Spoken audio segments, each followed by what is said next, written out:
একটা লাশ পাওয়া গেছে চট্টগ্রামের হাটহাজারীতে। সম্ভবত কোনো না কোনোভাবে তিনি মারা গেছেন। একটু ভালো করে দেখেন তো এই ব্যক্তিকে আপনারা কোথাও দেখেছেন কিনা।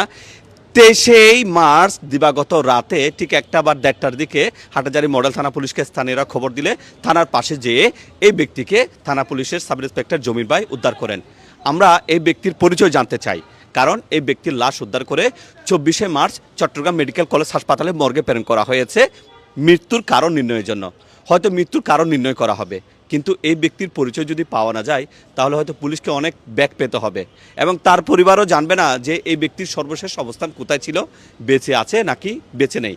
তাই দ্রুত ভিডিওটা সব জায়গায় ছড়িয়ে দেন, হয়তো আপনার একটা শেয়ারে এই ব্যক্তির পরিচয় পাওয়া যাবে। আর এই ব্যক্তির পরিচয় পাওয়া গেলে তার লাশটা হয়তো তার পরিবারের কাছে পৌঁছে দেওয়া যেতে পারে।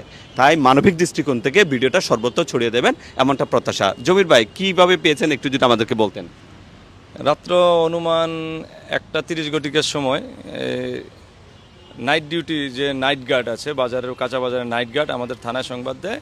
ডিউটি অফিসার আমাকে মোবাইল ফোনের মাধ্যমে জানান যে বাজার আছে, বাজার রাস্তার মাথায় একটা অজ্ঞাতনামা এক ব্যক্তি, এলাকার লোকজন চিনে না, তাকে পাওয়া গেছে। তখন আমার যে মোবাইল পার্টির টিম আছে পৌরসভা, উনি দ্রুত ঘটনাস্থলে যায় এবং তাকে এবং এলাকার লোকজন সহ উপজেলা স্বাস্থ্য কমপ্লেক্সে নিয়ে গেলে হাসপাতাল কর্তৃপক্ষ ডাক্তার তাকে মৃত ঘোষণা করেন। আমি দ্রুত ঘটনাস্থলে আসি এবং হাসপাতালে যাই। হাসপাতালে যেয়ে তার মৃতদেহের শ্রুতাল প্রস্তুত করি এবং তার মৃতদেহ শ্রুতাল পরে তার সঠিক নাম ঠিকানা নির্ণয় করার জন্য পিবিআইকে সংবাদ দেওয়া হয় এবং তার মৃত্যুর কারণ নির্ণয় করার জন্য চট্টগ্রাম মেডিকেল কলেজ হাসপাতাল মর্গে মৃতদেহ প্রেরণ করি আমরা। লোকটা আশপাশের লোকজন কেউ চিনে না, কিন্তু সবাই যাদেরকে জিজ্ঞাসা করছি সবাই বলছে যে সে মানসিক ভারসাম্যহীন মনে হচ্ছে এবং অনেকবার আগেও নাকি তাকে এই বাজারে ঘোরাঘুরি করার সময় দেখছে।